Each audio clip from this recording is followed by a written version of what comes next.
Hello guys, Andrew here. Welcome back to Drew Tutorial. And in this video, I'm going to show you how to add apps on monday.com. To add apps, you simply want to visit the Monday marketplace, and I'm going to show you how to easily access that. Click your account on the upper right, then click on administration.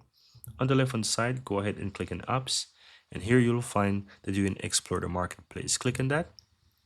This is the marketplace, guys, and you have a whole lot of different apps that you can use.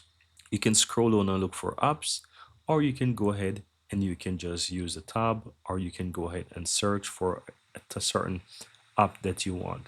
In case of this video, I'm going to simply go ahead and just add, for example, this data importer here. So you can click on that.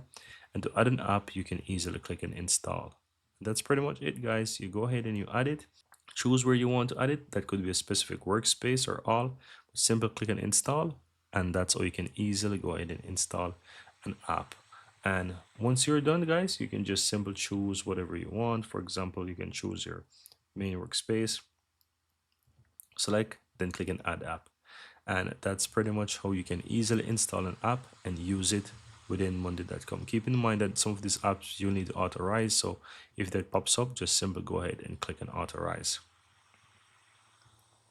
And then you will need to just go ahead and just go through some of these instructions and so forth. But that's pretty much it, guys. All you have to do is just connect to it, and depending on the app, of course. But that's pretty much how you can easily install apps. Very easy and very simple.